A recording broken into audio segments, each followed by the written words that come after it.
So we're looking at flexibility today. This is going to be chapter 5 in the youth manual. As we're defining flexibility, we are going to define that as the ability to move a joint through its complete range of motion, right? So that's really what we're talking about today is, all of the ways that we can help our clients get their joints to move through a complete range of motion, try to improve their flexibility.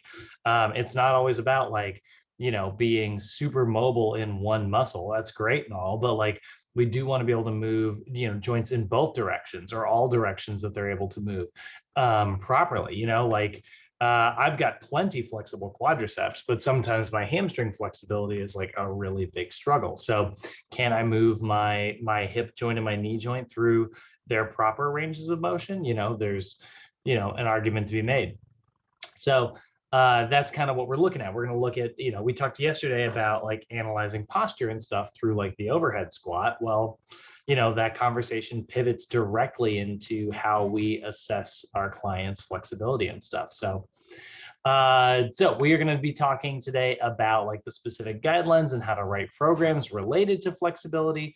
We want to understand why flexibility training is so important. I think that one's pretty easy. General exercise guidelines, and then what our flexibility options are for youth. But again, as a quick reminder, we're not just looking at this from a youth perspective. We're looking at this from sort of an everybody perspective. Like I said, flexibility is the ability to move a joint through its complete or full range of motion.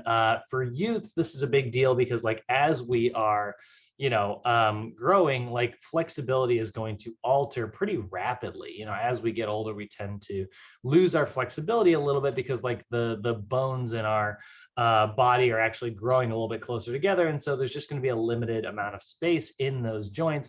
That limited amount of space as the bone grows causes a reduction in, overall joint mobility and stuff. So this is why it's so important to not contribute to that by also reducing the length of our muscles. If your muscle gets tight and that reduces the range of motion that your muscle can move, and then suddenly you lose flexibility, combine that with a bone that's growing larger and a joint that's getting smaller, and it's well, now you're really losing range of motion, you're really losing mobility, right? And that's definitely not something we want to experience going into adulthood. So it becomes really important for us to establish proper movement patterns at an early age. The earlier you can sort of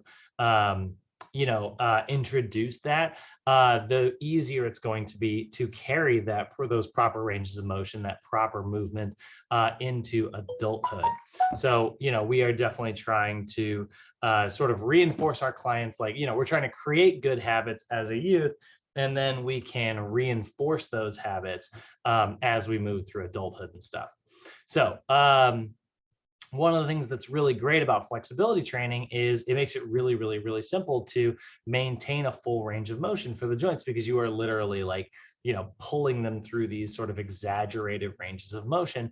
And what that does is that keeps the muscles very, very pliable and makes sure that your nervous system isn't overly active to be a little bit overly protective and things like that.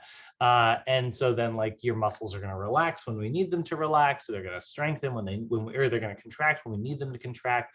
And that's again going to allow that proper movement pattern. But when you don't do those things without proper flexibility training, you increase your risk of injury.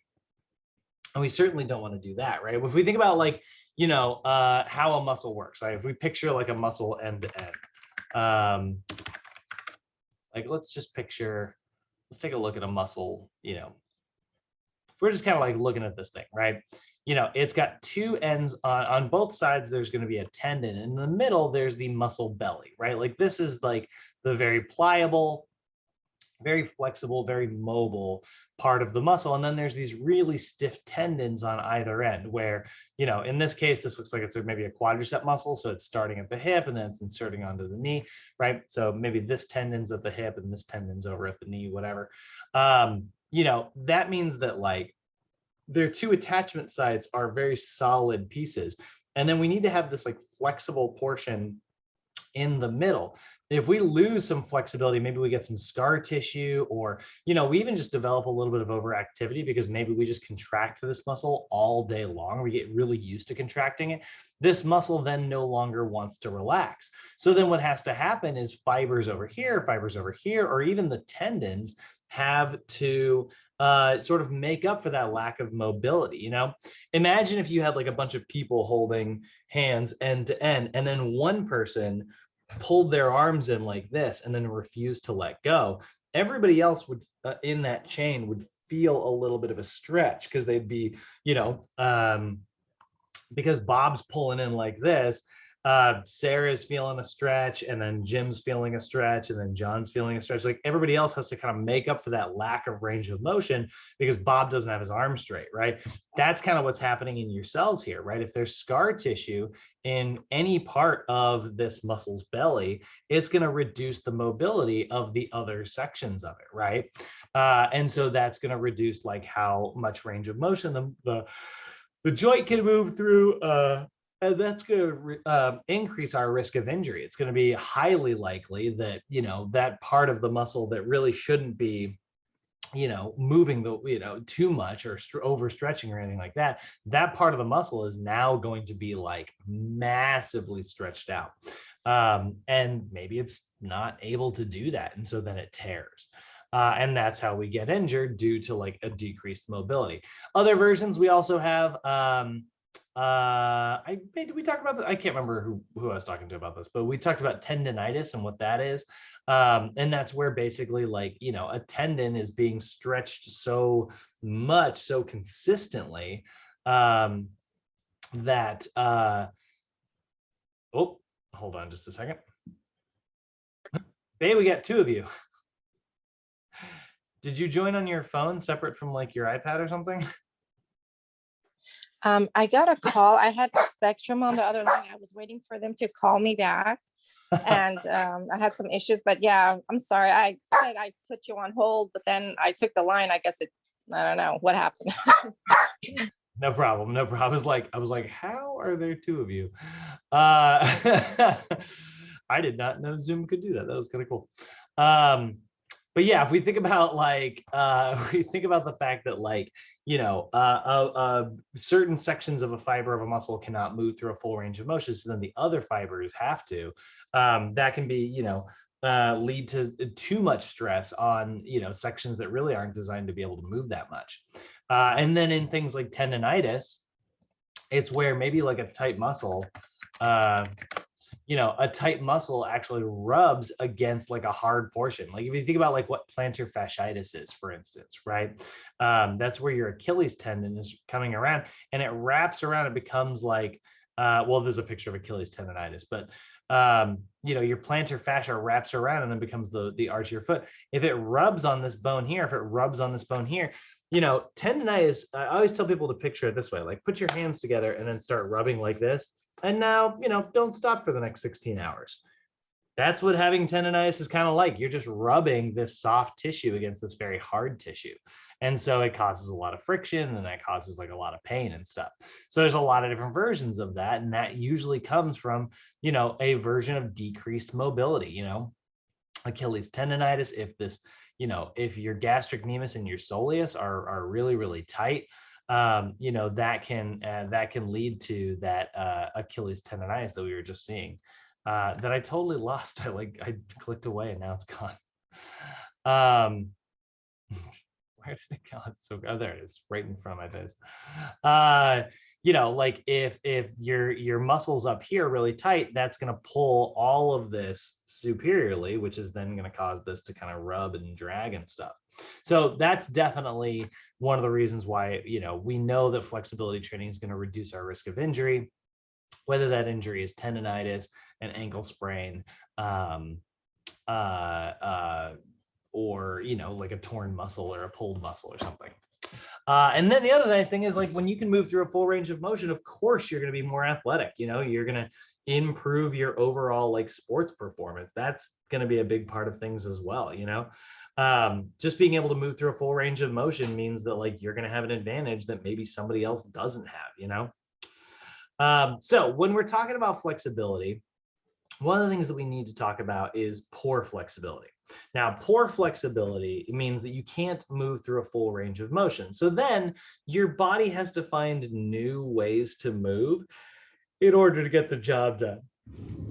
So let's say for instance, like let's say like I'm here and I need to like bend over to pick something up, right? Ideally, I should be able to hinge at the waist and go straight down and then like grab that, right? If I need to, like if I want to do like a hinging motion. But let's say my hamstrings are so tight or my hips are so tight that as I start to like hinge at the waist, I get to a position where I'm like, I can't get any further. So then what do? As I continue reaching down, I might twist like this, or I might round my back and do this kind of thing, right? There's a lot of versions where I can sort of get the job done. You know, I can pick up this object that I'm trying to pick up, but I'm probably not moving in a way that I'm really designed to move efficiently. You know, I can get the job done, you know, like, sure, I picked up the book, you know what I mean? But I didn't do it in a way that's really safe for my joints or my muscles or anything, right? And so we call that relative flexibility, right? It is where your body will find the path of least resistance during some type of movement pattern to sort of get the job done, right? It's like your body finding a way to do it even if you're not supposed to move that way, you know? Like I can think of, you know, how many times like, you know, what was the analogy I used one time? This was the weirdest thing. I'm just remembering this from the last time I taught this class. It's like stepping out of the shower and realizing that you don't have a normal towel. So then you rely on like the freaking washcloth or like you rely on like a little freaking tea towel to try to like dry yourself off with. It's like, yeah, you did it, but it was a pain in the butt, and chances are like you're not, you know, you're not in a good spot afterwards. You know, like so that relative, that's relative. It's like I'm dry. It's like you're relatively dry. You could be a lot drier. You know. So that's relative flexibility, right? It's yeah, you did move through a range of motion, or yeah, you got the job done, but you didn't move the way you were supposed to, right? We talked yesterday about all the postural distortions that we see during the overhead squat or during the single leg squat, during the pushing and the pulling assessments. When we look at a posture assessment, right, and we see low back, let's say rounding during squat, right? We see like maybe like what's sometimes called like the butt tuck, right?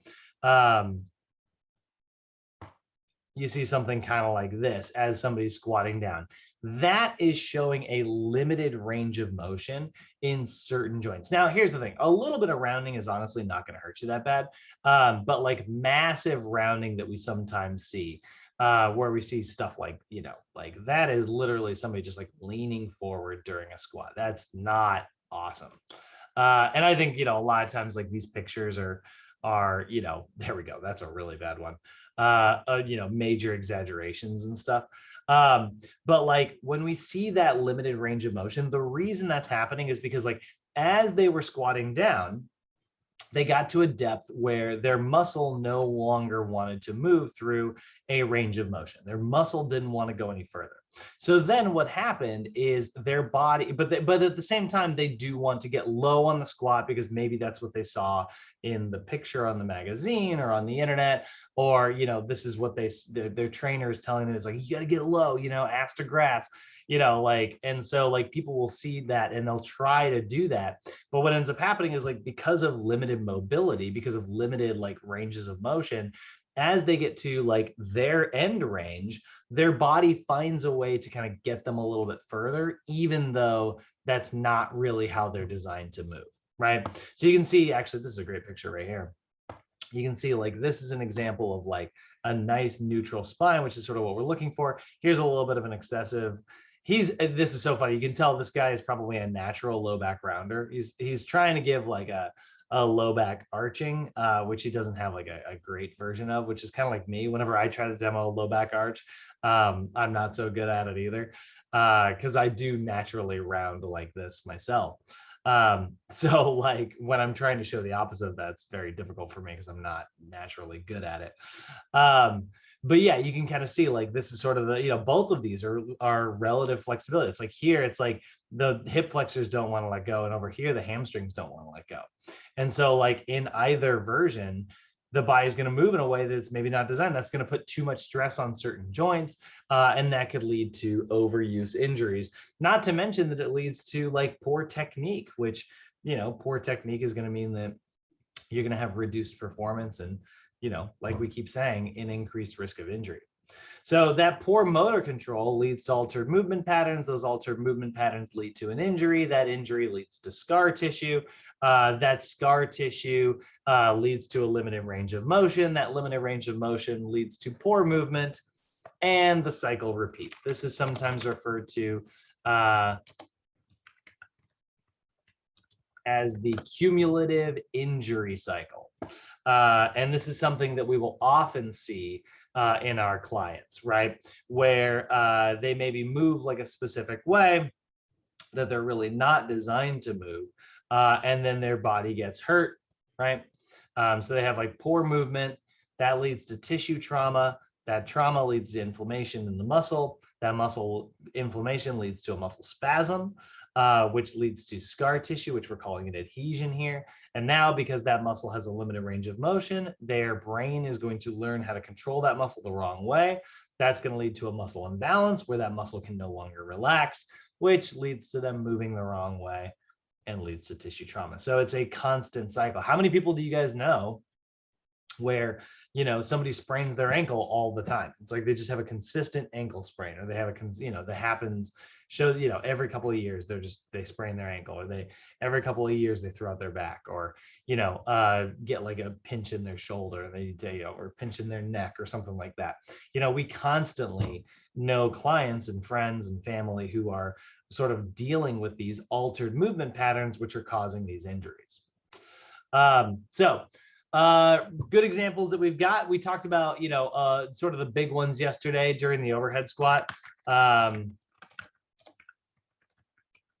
The big overhead squat, if we're looking at those 5 key kinetic chain checkpoints, and we're looking at our overhead squat compensations, the most common ones that we're going to see are feet turning out, knees caving in, excessive forward lean. Trying to find like all these pictures at once, and it's like really difficult. We'll see an excessive low back arch, an excessive low back rounding, an excessive forward lean, the arms falling forward, right? So there's a lot of things that can happen here, right? Feet turn out, knees cave in, and then all of the lumbopelvic hip ones and the shoulder ones, right? So again, this is an example of relative flexibility. We think about, like, one of my favorite examples to use is the excessive forward lean, right? If we look at this version right here, like look at this picture. This girl is, this woman's very clearly like squatting down, and she's dropping her chest really, really, really low. Look at the angle of like a fairly, not paying attention to the fact that like her low back is arching here. Look at the angle of like her shin here. This is a pretty decent angle of dorsiflexion, but over here we see it's going much more like upright. Whereas like, this is almost like a right angle, whereas this is like a much sharper angle in both of these versions, and really all of the versions here except for this one, right? So what's happening there is, like, if you have tight calf muscles, right, and as you're squatting down, it feels like you're going to fall backwards, and those tight calf muscles are really just not loosening up. You can't move them through a full range of motion. As you start to squat down, all of your weight goes backwards. And so then it feels like you're going to fall on your back. So what you can do is you can drop your chest down. And when you drop your chest down, it balances you out. And then suddenly you're squatting to depth, or at least you think you are. But really what you're doing is you're just leaning super far forward. Look at how much higher her hips actually are in most of these versions here in comparison, right? Like she's able to kind of drop a little bit lower, and she's getting her thighs almost a little bit more parallel. Here they're taking the pictures a little bit too early, but you can see she's a little bit more parallel here, but like she's dropped her chest down, her head is much lower, right? So it seems like, if she was in a group exercise class, it might seem to her like she's squatting to depth like everybody else might be. but like, is it an actual squat? Not really, right? That is poor flexibility. Your feet turning out during the squat, that's also caused by really tight calf muscles, right? As we start to squat down, the calf muscles don't want to relax into that dorsiflexion. So instead, what do? They turn outwards like this, and then they don't have to stretch quite as far. So again, that's going to lead to poor motor control. It's going to lead to poor technique, and that's going to lead to an injury. So when we're looking at this, we're looking and we're sort of identifying relative flexibility. We want to like work as we're working with our clients, identify the reason that they have this poor flexibility. This is one of the reasons why we have all of our fitness assessments, right? And different variations and different versions of fitness assessments. That way we can sort of take our client through like a range of motion, and we can actually identify the reason for why they are moving improperly, right? So like, we've talked about this. Whenever we meet up in person, inevitably there'll be like a moment where someone's like, yeah, this movement is like really hard for me. And it's like, really, let's take a look. And then we'll, a lot of times I'll be like, let's try this movement for me. And then they're like, they do it and they either can or they can't do it. And it's like, all right, well, the reason you are struggling in this exercise is because this particular range of movement is very, very difficult for you. Right. And so we're sort of looking at it from that perspective. We're trying to identify, what is actually causing this limited range of motion, what's causing this, right? Again, if I had a client who has like a really bad low back arch, right, really intense, like, Instagram booty, low back arch, lower cross syndrome, right? I'm going to be like, let's try to figure out like what's going on here. Are you sitting all day like at your desk? And they're like, oh yeah. And it's like, I try to maintain good posture. I've got one of those lumbar supporters and I try to like sit very upright. And it's like, they're sitting all day. Like they're like, I try to like be really good about like, being upright like this. And it's like, what's great about that is like, yes, you're putting the effort into like engaging your core and staying upright.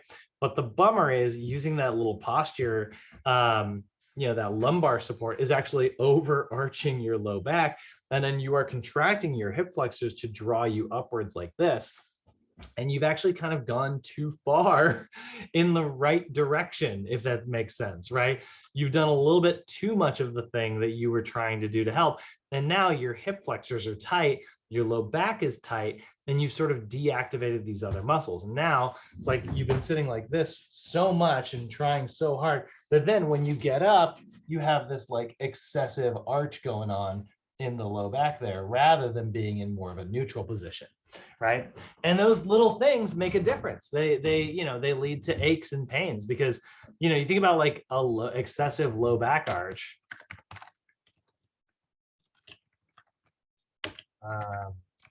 On your discs, if we look at this, I definitely just spelled disc wrong. That's embarrassing.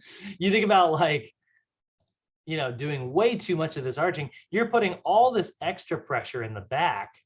And then there's all this like gapping that's happening in the front, right? And that's putting like I said, way too much pressure on the spine. This is why, like, I was just talking to my girlfriend about this last night, or no, 2 nights ago. We were talking about like friggin' ballet. And I was like, ballet is like a wonderful, beautiful art form that I wish didn't exist anymore. Like, not because I dislike it or anything like that. It's like, it's just that it leads to people doing this excessive freaking arching, and it's like part of the art form, and like the excessive toe pointing and stuff like that. It's like part of the art form, but it's like not good for a human body. Like, just like, and like, I know that it's like, well, they're sacrificing their body for art, and that's like part of it. And it's like the same argument can be made for the freaking, like, I love watching football and it's horrible for the human body. Like, football is so bad for us, like, it's like, I get it on some level, but there is like the part of me, like the personal trainer part of me is like, yeah, I wish that didn't exist. Like, we'd have a lot less injured humans on this planet. So that's sort of what we're looking at, right? We need to identify the reason, like what's actually causing these alterations in range of motion. A lot of times you can just ask your client about their lifestyle, or, like look at what their habits are. you know.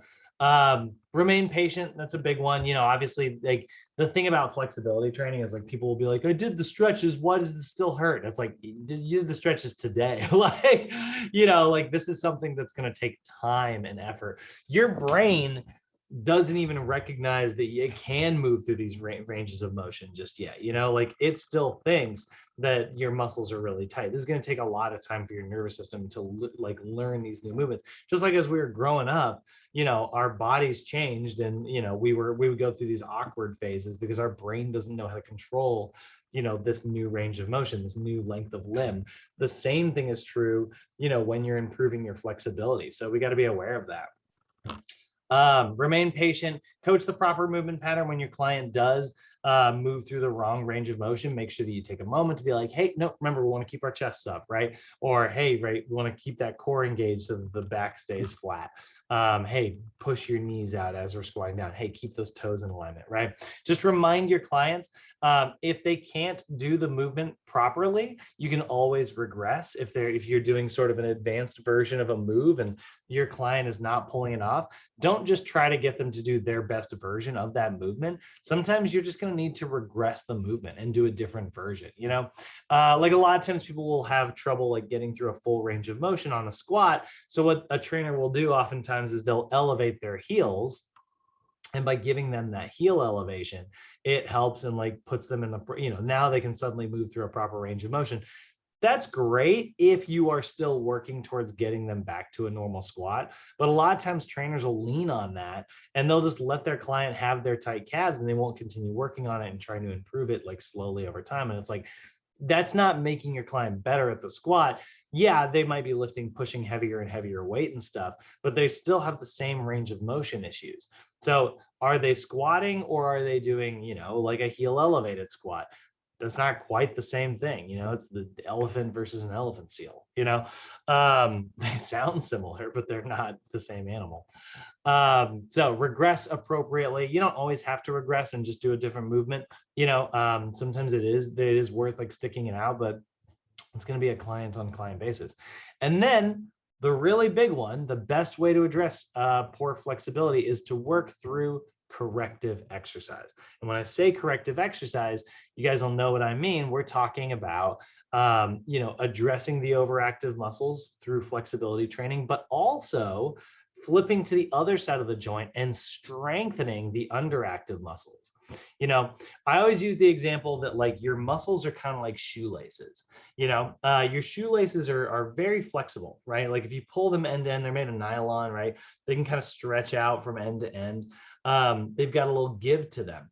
And if you take that shoelace and you tie a knot in it and then you pull it end to end, it still stretches, right? It still has like that springy action, but it will never be as long as it can be until you untie the knot. And that's what we do through flexibility training. We untie the knots and get that range of motion back. But now there's that wrinkle in the shoelace, right? So what do we need to do? Well, we need to flip to the other side of the joint and we need to pull it so that we can lengthen it out and get that crease, get that wrinkle out of there, right? That's where the strengthening side of things comes in. So many people, like how many people, I mean, this is going to sound, so you're going to be like, oh, I've heard this from people so many times where they talk about like when you're talking about working out and they share their experiences with you, you'll hear this all the time where people are like, yeah, I stretch and I stretch and I stretch and I stretch. And I'm not getting any more flexible. I stretch, I'm not getting, the proper range of motion. And it's like so many people focus only on the stretching side of things and they don't go to the other side of the joint to pull it back. It's like, yes, like you were like this because this muscle was pulling too much and now this muscle wasn't pulling enough. And now you've restored range of motion here, but you never pulled back this way, right? And that's where the strengthening side of things comes in. And that's where we look at that corrective exercise, right?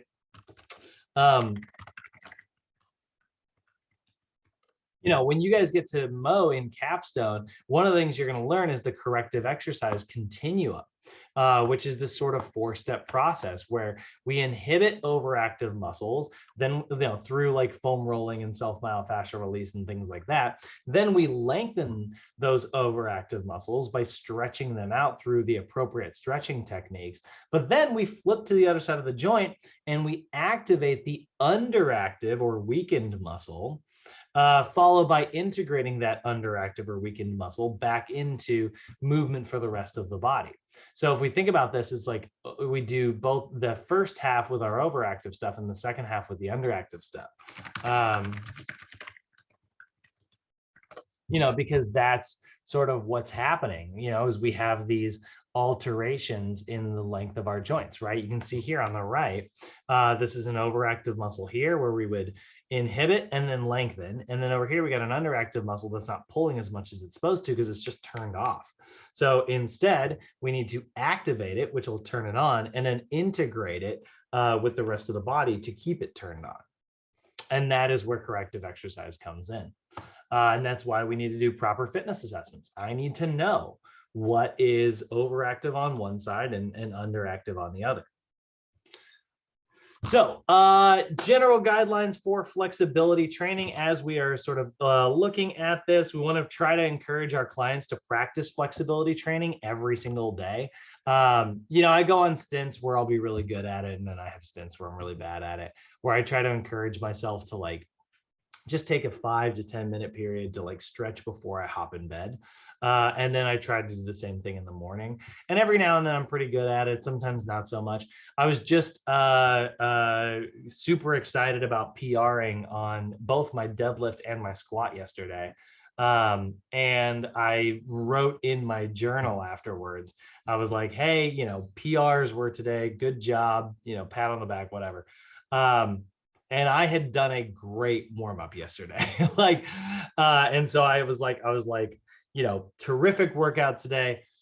Had a really good warm up, didn't skip anything. And so hopefully that will encourage me next time, because yeah, it is easy to kind of sink into that pattern of skipping your warm up where you're like, nah, I want to get to the lifting part. You want to get to the fun stuff.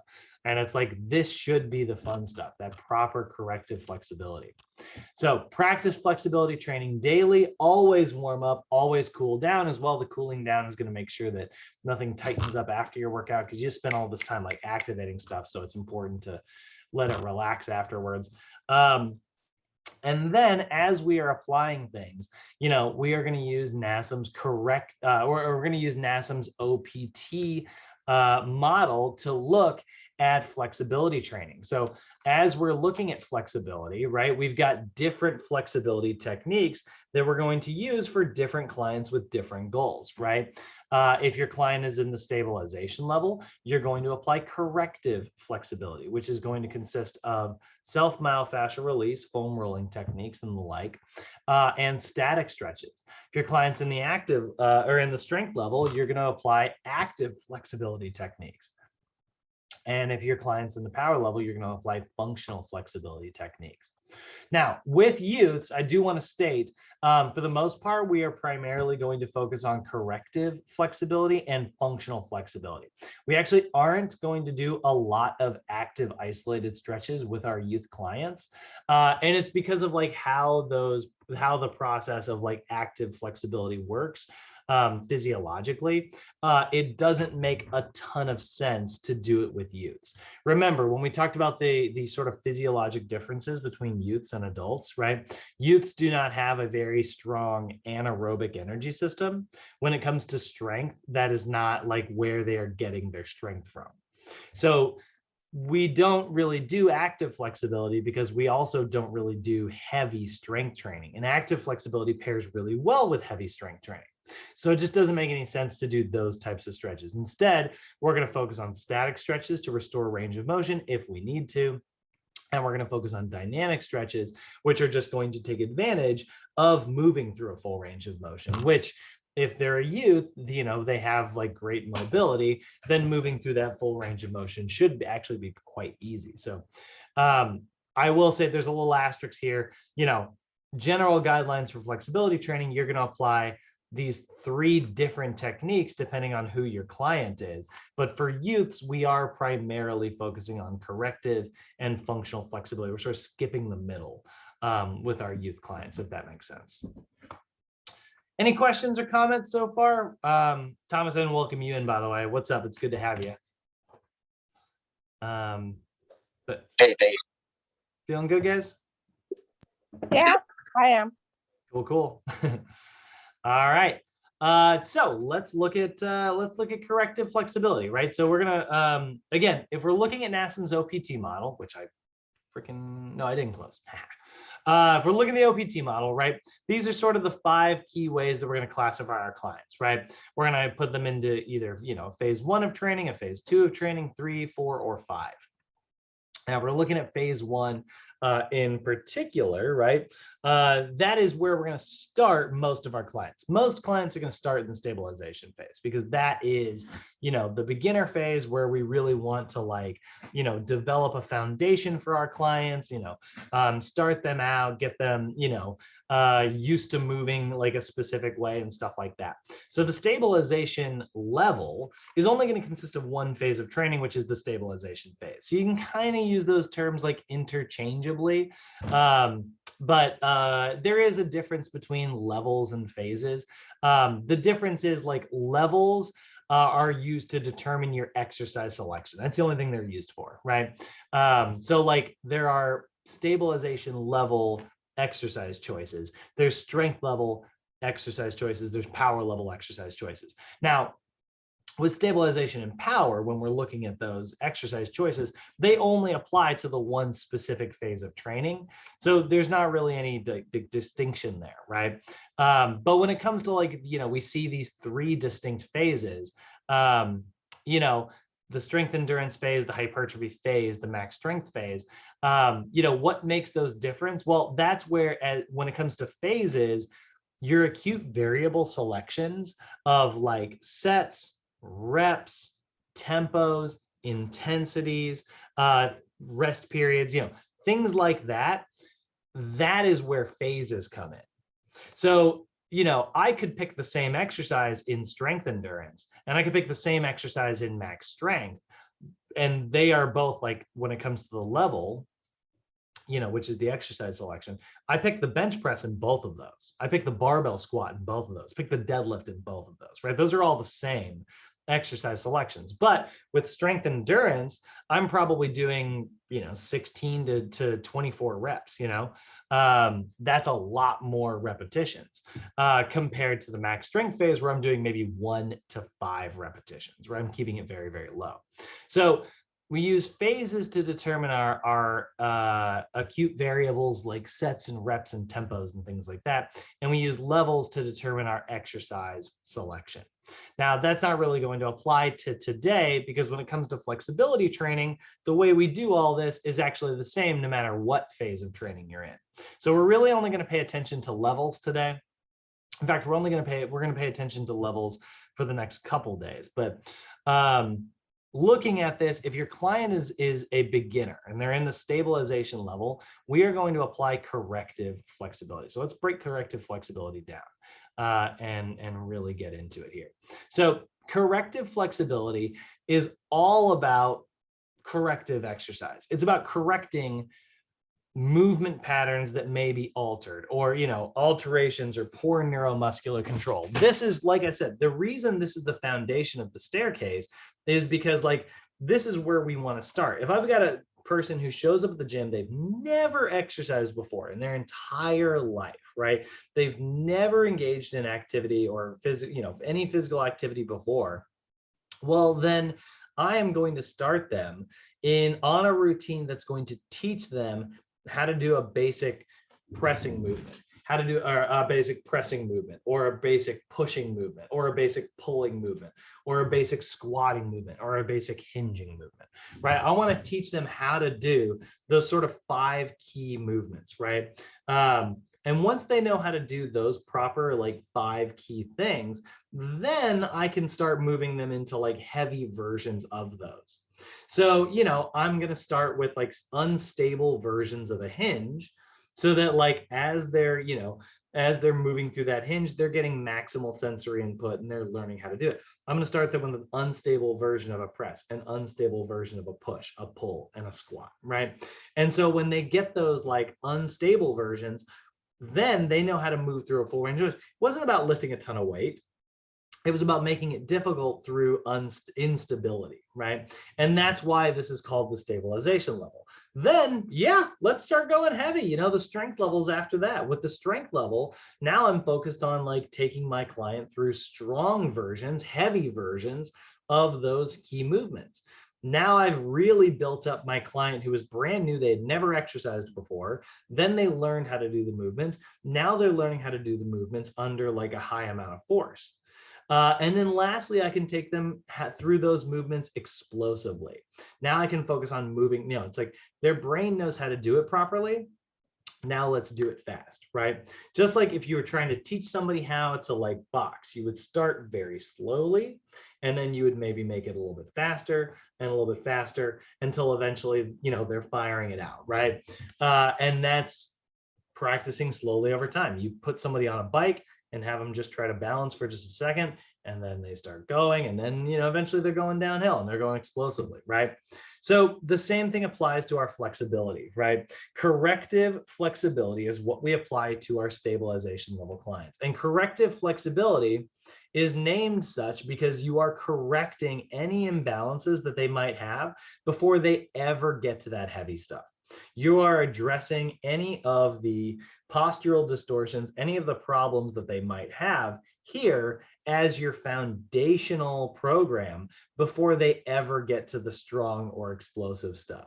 So corrective flexibility, by definition, is flexibility training that is designed to improve joint range of motion and correct muscle imbalances. So we talked about earlier our clients who have that, you know, those alterations in their joints, right? They have those poor mechanics, that poor neuromuscular control. Corrective flexibility is going to address that. We are going to work on either foam rolling or static stretches. So SMR, which, you know, foam rolling is an example of. Now, here's the thing. When I say self-myofascial release or SMR, it's not always just foam rolling. It's just foam rolling is kind of the easiest example because it's like what we, you know, you can have access to it for just using a foam roller. So the most common, but it doesn't always have to be foam rolling. You know, Thomas, do either of you guys own like one of those massage guns? Do either of you guys have one of those? They got so popular in the last. No, I never got those. No, Thomas? Yeah, You got yeah, one? I have. What do you have? Which one? I have the Brad, the Brad one. The Brad one? It's the two. I'm trying to think of them. They're two guys, Brad and Bob and Brad. Bob and Brad. Yeah, that one. Oh, I love those guys. I hate their intro. Like I love their videos. Every time I watch their video, I skip like I'm like 60 seconds in and I start it there. Yeah. Yeah. Yeah, Which one do they massage gun? Which one do they use? I think it's, oh, did they get their own brand? They actually open their own? yeah, they have like their own like separate gun. Yeah. They actually did. Oh my gosh, I didn't even know that. That's funny. Yeah, it's pretty great. I like it. $29. That's a good deal. Nice. What's the, hold on a second. I'm just gonna do a quick little they're getting a little bit of free advertising here. What's their stroke length? What's their stall force? Let me see if I can find that. 35 pounds. It's not bad. All right. So anyway, that's pretty good. That's a good gun, especially for the price. So those things are, you know, that is actually an example of self. We got, so I went so far on a tangent. I'm on the wrong road now. But that's actually an example of self-myofascial release. You know, if you are using that on yourself, right, you are releasing a muscle that's, you know, tightened up, right? So what happens with massage guns is they beat it up. And what's funny is like, it actually activates your muscle. Your muscles actually kind of tighten up at first when you first start using it. But if you can hold it there for a little bit of like a good length of time, eventually the muscle actually decides to let go and relax, and you really beat up the tissue and get it to relax. That's very similar to foam rolling. or using a tiger tail, using, if you've got a lacrosse ball, right? Any of that stuff, those are all really good examples of self-myofascial release. So what self-myofascial release is, right? What we're doing is we are applying gentle pressure to a Golgi tendon organ or an adhesion in order to perform what we call autogenic inhibition. So when we think about like gentle pressure to an adhesion, right? Oh, that's not what we're looking up.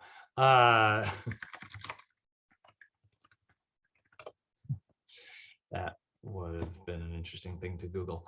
What we're doing is we are applying pressure through self-myofascial release to, if it's an adhesion that's like a trigger point, that's going to be something like this, right? Where you'll see there's actually scar tissue that's built up, and we're trying to kind of bust up that scar tissue to improve our range of motion, right? You can see here, this is kind of, this is an example of some healthy fibers that are mixed with some unhealthy fibers, right? See these, you can see the healthy ones here, they've gotten full range of motion, but then there's some adhesions, there's some knots, right, in these little bits here. And those knots are, causing tightness within the muscle. So if we can get in there through like massage, or if we can get in there with a massage gun or like a lacrosse ball, right, whatever it is, that's going to break up those adhesions. But what if you just have like a generally tight muscle? What if there's no actual adhesions there, but you just have like a really tightened up muscle? Well, one of the other things you can do is you can just apply gentle pressure to this area right here, the tendon, right? Because remember, we have these sensory receptors called Golgi tendon organs, and they live in our tendons, right? And that's our muscles' connection to our nervous system. So if you can put pressure on that, what's going to end up happening is the Golgi tendon organ is going to tell the brain, wow, there's a lot of pressure on this muscle right now. And it thinks that the muscle's being stretched like crazy. It thinks that you are stretching it end to end. And now the muscle's going, hey, hey, hey, whoa, whoa, whoa. We can't stretch any further. We don't have the range of motion to facilitate this length, right? So it starts freaking out. And this is why, like, when you're stretching, it's kind of an unpleasant sensation, right? Like as you're stretching, like, oh God, that's tight, right? You're kind of feeling that pull there. That's autogenic inhibition. That's the brain sending a pain signal. Now, here's the thing. If you sustain that pressure for about 30 seconds, your nervous system will decide that the safest course of action is to relax the muscle. Your nervous system will decide what I should do is I should relax the muscle so that we can get a little bit more range of motion. So then you are restoring, if that muscle was really tight, well, now you've restored it back to full length. Or if that muscle had like an adhesion, you've gotten that adhesion to kind of relax, and we've gotten our full range of motion back. And that is great because now that we have full range of motion, if we strengthen the other side of the joint, we're going to draw that joint back into its ideal alignment, right?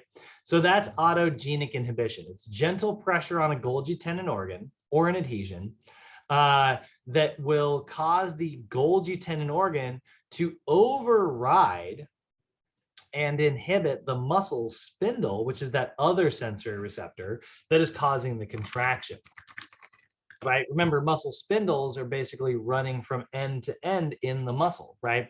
They are telling your muscle they're telling your brain what length your muscle is, right? And so when Golgi tendon or when muscle spindles are telling the brain, yeah, we can't possibly stretch any further, which might not actually be true, by the way, could just be that there's some adhesions there, could just be that the muscle is overactive and the nervous system won't shut down.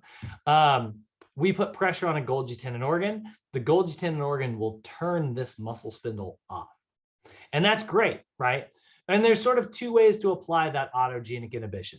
One of them is through self-myofascial release, literally going to a tendon and pushing on it, right? Like right here, I'm pressing on the tendon that's on the medial side of my forearm here. If I have like golfer's elbow, you know, because maybe this muscle is really tight and it's rubbing on this little condyle right here.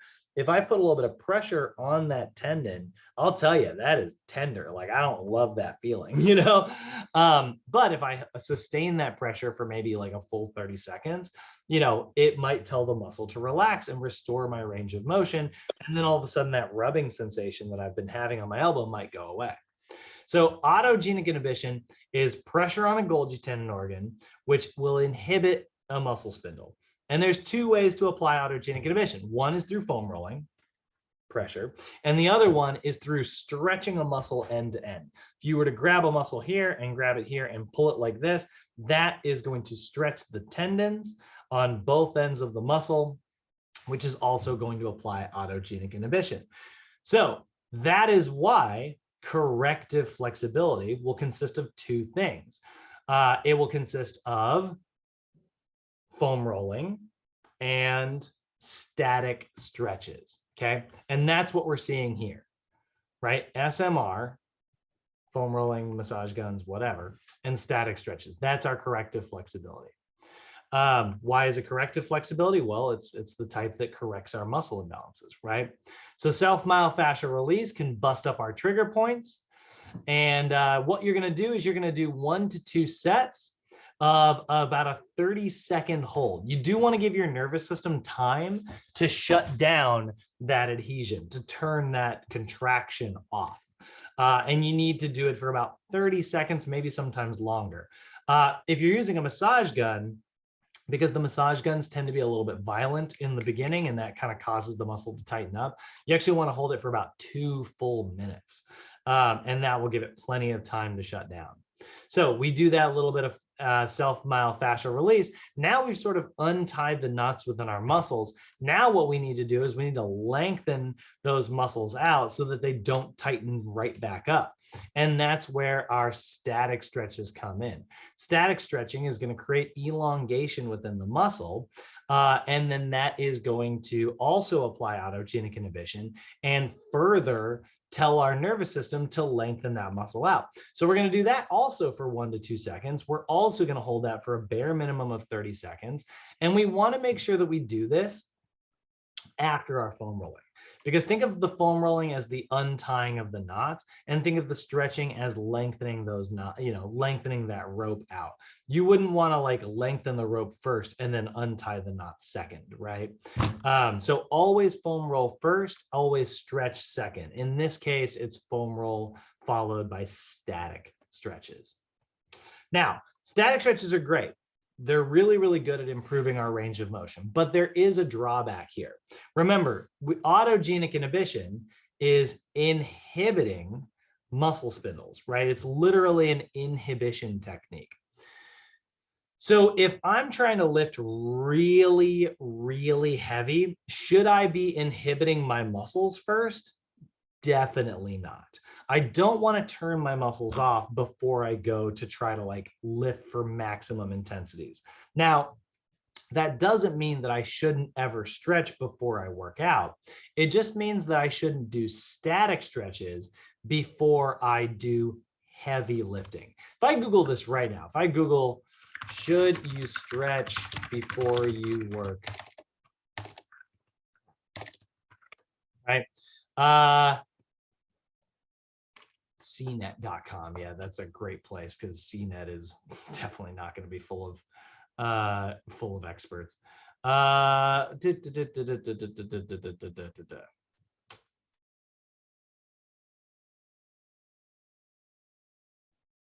You know what? Actually, this is not being so bad.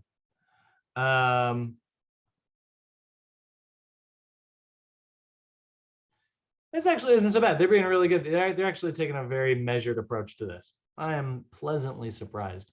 But you will hear countless articles about stop stretching before you exercise, right? You'll hear that all the time. And that's sort of a misinterpretation of an article of a study that came out a few years ago, where they took groups of athletes and they took groups of people. I shouldn't say athletes. They took groups of people and they had group A do a bunch of static stretches before doing some maximum effort sprints. And they took group B and they did not have them do any warming up before those maximum effort sprints. And what they found was that group A, the group who did the stretching, actually got injured more often than group B. And a lot of people took that study to indicate that you shouldn't stretch before you work out because it makes your muscles like groggy. It makes them kind of sleepy and weaker. But here's the thing about that study. They did it with groups of amateurs who were not like used to exercising at all anyways. So if you took somebody who isn't used to exercising and doesn't normally have like a full range of motion, and then suddenly you give them new ranges of motion by stretching them out first, yeah, their brain's not going to know how to control that. So they're probably going to move in a way that suddenly they can move because they have this new range of motion, and their brain's not used to that. So then all of a sudden they're moving in a way they're not used to and they get injured, right? Just like if you took somebody and, made them sprint on sand for the first time in their life, they're not going to know how to do it, So there's kind of a flaw to some of that study. And here's the other thing, right? If you are consistently learning how to move through that full range of motion, that's going to be great. Now, one other thing that we know is that static stretches, like I said, they leave your muscles kind of groggy. If you're going to lift really, really heavy, that is not something that you want. You don't want your muscles to be groggy before lifting for like a bunch of weight. So yeah, why would we ever apply static stretches? Well, this grogginess really only applies to when you are at about 70% of your 1 rep max or higher. There's sort of a misinterpretation here. A lot of people think that it's like, oh, it reduces your strength by 10%, right? That'd be a very simplistic approach. It doesn't necessarily work that way. It doesn't necessarily just reduce it by 10%. What it actually does is, let's say when you're lifting for 100% of your 1 rep max, yeah, it reduces your strength by about 10%. But let's say you're lifting for 90% of your 1 rep max. Well, now maybe it only reduces your strength by 7%. And then let's say you're lifting at 85% of your 1 rep max. Well, now it's only reducing your strength by, let's say 6%. And then let's say you're lifting for 80%. Well, now it's reducing it by 4%. And then maybe, 70%. Well, now it's only reducing it by maybe 1%. Or let's say you're lifting at 65%. It really doesn't have an effect on your muscles. So one of the things we're going to see later when we look at the OPT model on the stabilization phase, do you guys actually, you know what? Here we go. Pop quiz, Bay and Thomas. I'm putting you guys on the spot here. Can you guys tell me what the lifting intensity is for clients in stabilization? Do you remember what percentage of your 1 rep max is stabilization? The tempo? Not tempo. Tempo's 4-2-1. Do you remember what the intensity is? Percent 1 rep max. This to this percent 1 RM. You remember that one?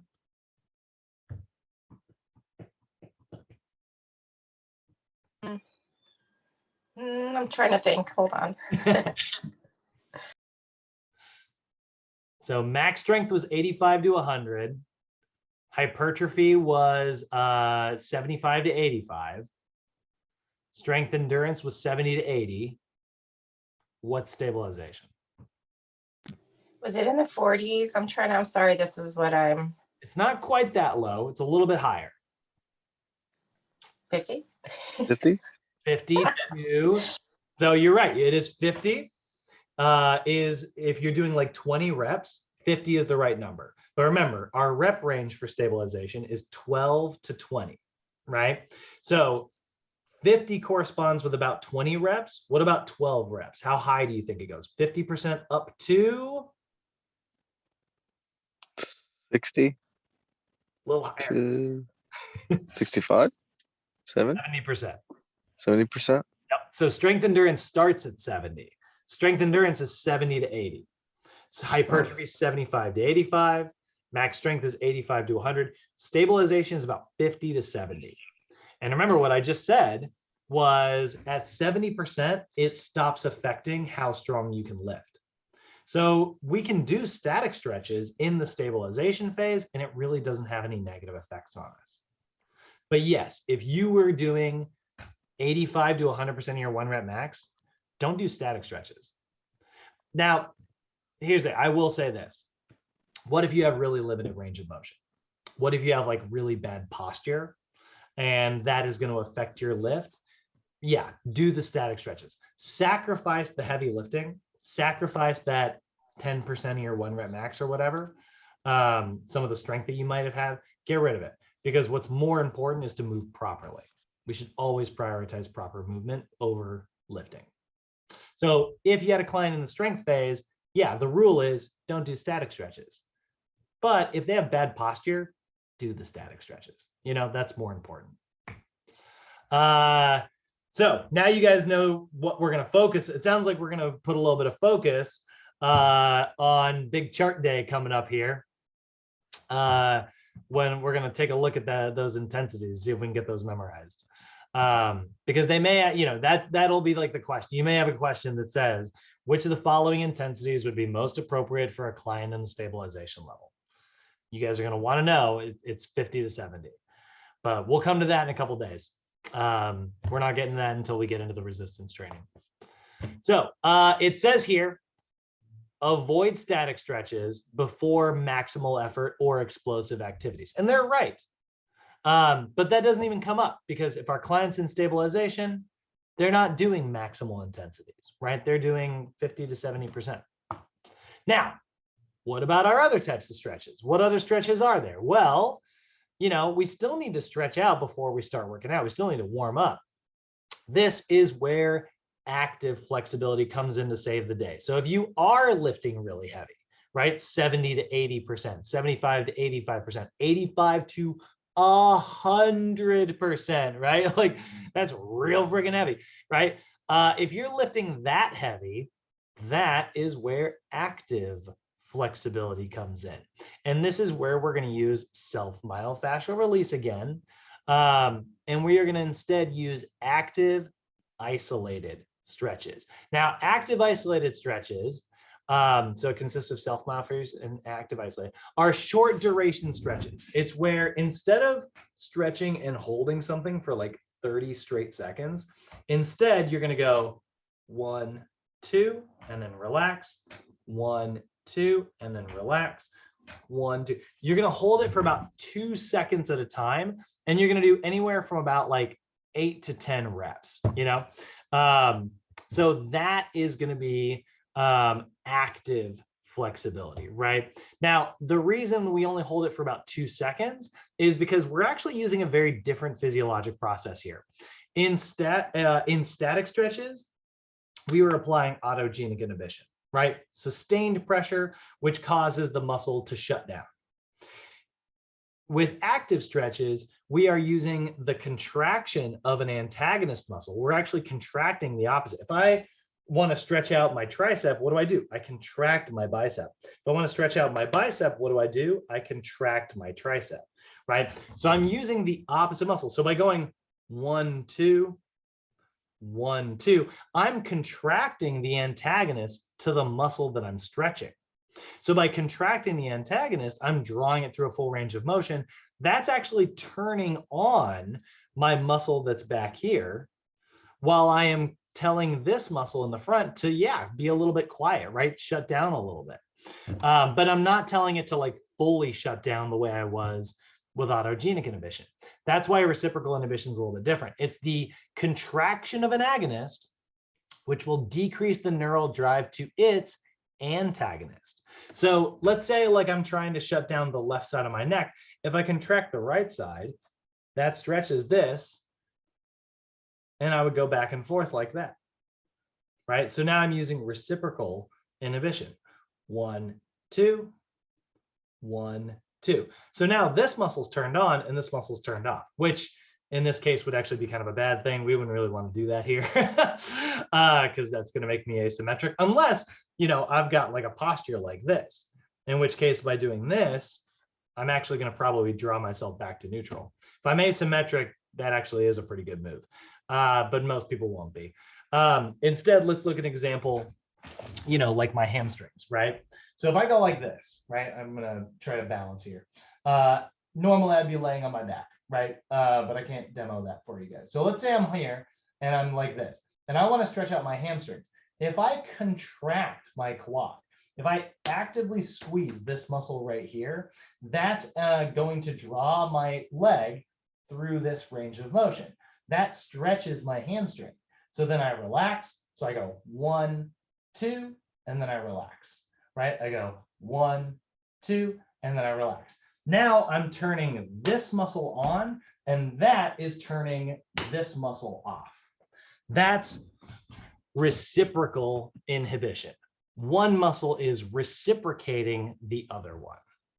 So our acute variables for that are going to be 1 to 2 sets of the exercises. And we're going to hold each rep for about 1 to 2 seconds. And we're going to do anywhere from 8 to 10 repetitions. So if I've got a client in the strength level, this is great because now I'm getting the increased mobility that I need, but I'm not shutting my muscles down. I'm not turning my muscles off, which is not affecting my 1 rep max, which if I'm trying to improve that 1 rep max, because all of the strength level is all about lifting heavy, our goals sort of align. This is why the OPT model is the way it is. It's all designed to kind of feed into itself. So we don't care about our 1 rep max in stabilization. Therefore, static stretches are great. We do care about our 1 rep max in strength. So that's why we use active stretches instead. So active flexibility is going to be self-myofascial release plus active isolated stretches. Does that make sense, guys? Is that pretty clear?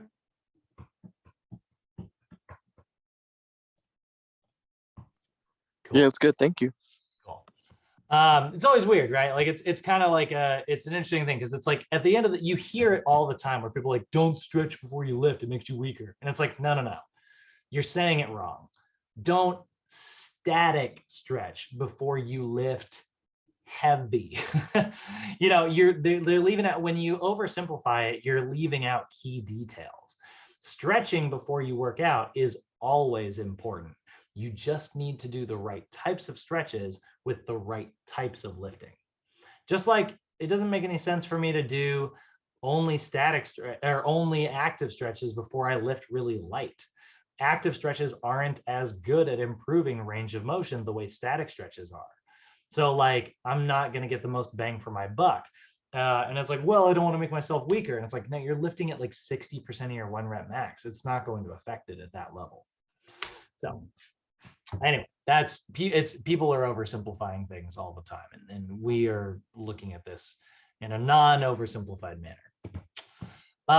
Lastly, what about clients in the power level? Well, this is where we are going to apply what is called functional flexibility. And this is going to apply to our youth clients especially, because here's the thing, like what if you did have a client in stabilization and you are worried about reducing their strength? All right, well, look at the client. Do they have range of motion issues? No? They got perfect posture? Okay, great. Why don't you go ahead and do some active stretches with your stabilization level client? Can you do that? Yeah, of course you can, right? Take a look right here. Here's an example workout that I have for my client, Michelle.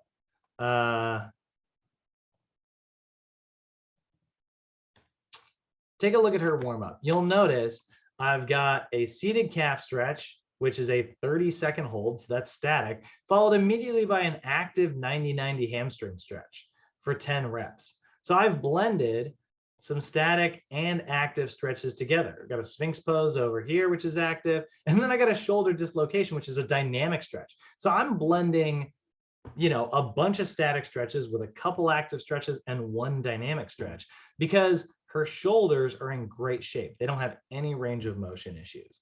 Her hamstrings are going to be lifting heavy that day, so it makes sense for me to give her active stretches for those. But all the other stuff, we're doing static stretches because I don't care about shutting the muscles down, because she's not using those muscles in that workout. And that's how it is in the real world. You're kind of going to blend stuff together. But for our perfect examples, so that you guys understand how to, if you ever get a test question about this, stabilization clients get static stretches, strength clients get active stretches, and now power clients are going to get dynamic stretches.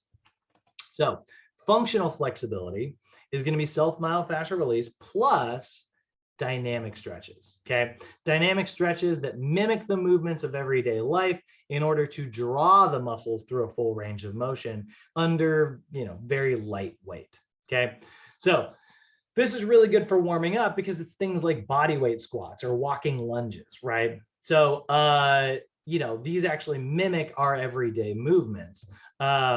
So you are still going to start with self-myofascial release, 1 to 2 sets, hold for 30 seconds, just like you normally would. But then we're going to go through dynamic stretches. And dynamic stretches are things like arm circles, scarecrows, spinal twists. We can see here, prisoner squats, below body weight squats are perfect examples.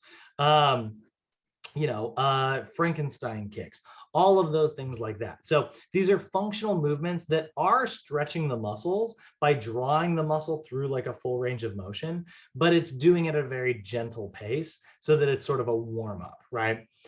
So what you're going to do is you're going to pick about 3 to 10 body weight exercises to do for 1 to 2 sets, about 10 to 15 repetitions. And have your client kind of go through that circuit. And what's great about that is that's going to increase their core tissue temperature, which is going to keep them safe. And it's going to kind of warm up the cardiovascular system a little bit. And it's great if your client doesn't have any range of motion issues. And one of the major benefits is it actually kind of turns the muscles on. So we went from like using flexibility to turn overactive muscles off to now turning underactive muscles actually on. If I want to make you more explosive during like a big jump, I'll have you do a couple body weight squats first. That'll warm the area up and tell your brain like, hey, get the glutes ready. We're about to do something explosive. So that's why this pairs very well with the power level. This is all about it being explosive, right? So we got our explosive level with functional flexibility, our heavy level with active flexibility, and our unstable level with corrective flexibility. So we restore range of motion. We make sure that the muscles don't get turned off. And then here we actively turn the muscles on. We actually make them a little bit more active, which is great because then we'll be a little bit more explosive and a little bit stronger and more powerful during our workouts. So flexibility training, like I said, very important for youth clients, but honestly, pretty much important for everybody. Maintaining good flexibility will allow you and your clients to move through full ranges of motion and reduce your risk of injury, improving sports performance. We know that consistent poor flexibility will lead to altered movement patterns. It'll teach your nervous system to move the way it was not designed to move. And that is definitely something we don't want to do. So how do we figure out if our client is moving the wrong way? Well, that's where our fitness assessments come in, right? We can see someone here is squatting down, but because of their tight calves, their ankles are turning externally. That way the calf doesn't have to stretch. And now it feels comfortable, but it's not moving the right way. So with clients in the stabilization level, we're going to apply corrective flexibility, which is all about fixing movement compensations that your client may have, improving joint range of motion and muscle imbalances, and correcting altered joint movements. Then we've got active flexibility for clients in the strength level. That's not mentioned here because we don't really do it with youths. Youths are just not applying strength. They're really just much more about like aerobic energy systems. So we don't care about like shutting their muscles down because they're not lifting heavy anyways. But we do eventually apply functional flexibility to our youth clients, which is that sort of body weight stuff that's sort of drawing our range of motion, and activating our muscles and getting our muscles sort of primed and more explosive. It's kind of taking advantage of that stretch shortening cycle that I always talk to you guys about. So I want to show you an example flexibility template here. This is a sort of written out version of sort of a workout for like a client. This is our youth client, Ethan. And Ethan is going to move through 3 months of workouts, okay? So in month 1, he is in phase 1. this is his stabilization. So we'll say, you know, this is January 1st, right? Over here, this is month 2. We're going to move him into the strength endurance phase. So he's in the strength level, which means he's in phase 2, February 1st. That means we need to move into an, you know, a strength version workout. And then over here, we've got him in the power phase, or the power level rather. That's his 3rd month of training, phase 5, you know, and we're going to see here. Now, Ethan, if you look at him, he has tight calf muscles, tight hip flexors, and tight lats, right? Those are the 3 areas we're working on. So we are going to foam roll his calves. We're going to foam roll his hip flexors. And we're going to foam roll his lats. I put little links to this, by the way. If you click on these, it will actually like link everything up. So calves, hip flexors, and lats. And then what are we going to do? We're going to follow up our foam rolling with stretches for the same muscles, right? So we are going to do a static runner's calf stretch, which is this right here, right? So we foam rolled the calves first. Now we are going to static stretch. So she's going to hold that stretch for a full 30 seconds. So we can see we put that here, right? 1 set, 30 seconds each calf muscle. Then we foam rolled the hip flexor. So what are we going to do? Well, we're going to do a static kneeling hip flexor stretch, which is right here. So she's going to go and she's going to get into her range of motion.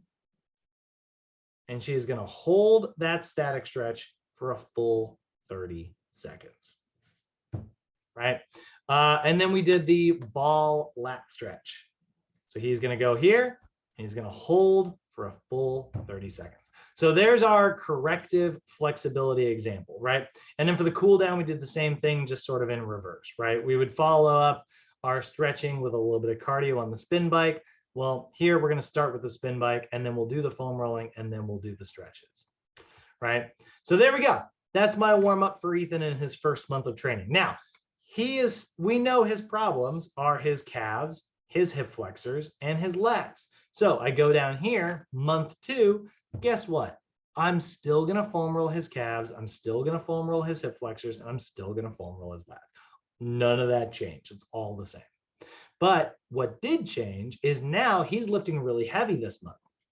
We went from stabilization, 50 to 70% of his 1 rep max, into strength endurance, which means now he's going to be lifting at like 70 up to maybe 80% of his 1 rep max. And now I don't want to reduce his strength. I don't want to, you know, ruin his ability to recruit his muscles by doing autogenic inhibition.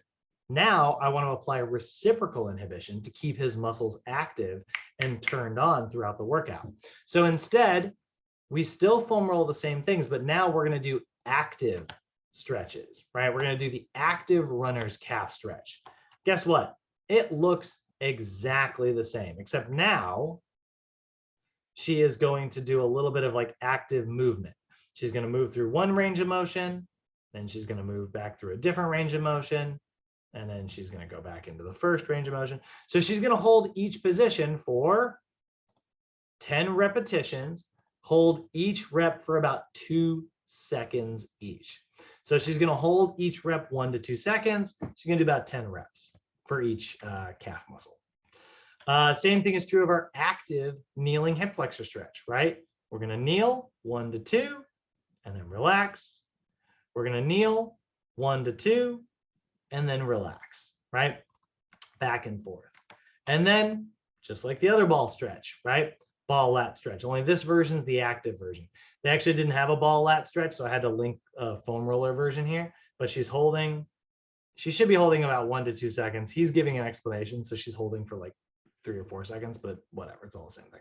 So 1 to 2 second hold, and then she comes up, right? And there we go. That's Ethan's second month of working out with me, right? He's going to do 10 repetitions each, and he's going to hold each rep for 1 to 2 seconds. Then we'll throw him back on that spin bike for about 5 minutes. And then when he cools down, notice that I've got all the static versions. Here's the thing, the workout's over, right? I don't care about shutting his muscles down as he's walking home. I don't need him to, you know, have his muscles still be active, you know, on the drive home, you know? So it doesn't matter what level your client's in, stabilization, strength, or power, you can always use static stretches for your cool down. And then lastly, we've got him in his 3rd month of training here, still foam rolling the calves, still foam rolling the hip flexors, still foam rolling the lats. All of that's the same. But now we're going to pick 3 to 10 exercises to do for 10 to 15 repetitions.